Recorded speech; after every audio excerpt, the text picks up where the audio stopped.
Este son Case Esquecido volve mañá ao convento de Santa Clara. O seu órgano volverá a soar grazas a un pontevedrés, o organista e musicólogo Daniel San Martín. Estamos diante dun dos únicos 3 órganos que hai na cidade de Pontevedra, que outro está na Basílica de Santa María e o terceiro na Igrexa da Peregrina.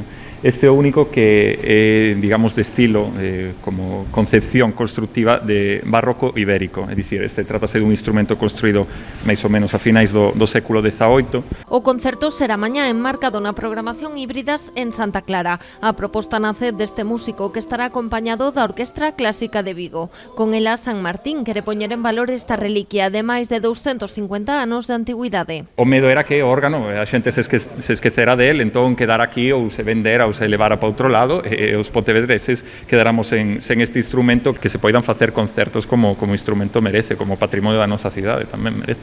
O musicólogo recoñece que, a pesares de que foi tratado con coidado polas clarisas, o paso do tempo e as modificacións que sufriu durante a historia fan que estea lonxe de atoparse ao 100%. Para a función litúrxica, pois o órgano está nun estado, aceptable, que permitía o uso litúrxico. Claro, facer un concerto no que se vexan as posibilidades todas do instrumento ibérico, do que se fagan soar todos os rexistros e demais, iso non é posible, e non era posible seguramente xa fai 50 anos. Pero hai esperanza para o órgano de Santa Clara. A restauración é posible, polo que devolverlle o seu antigo esplendor non é só unha fantasía. O instrumento é perfectamente recuperable, porque tratarse dun instrumento mecánico dunha dimensión relativamente pequena, a complexidade mecánica, aínda sendo moi grande, pois é asumible perfectamente, entón non habería problema.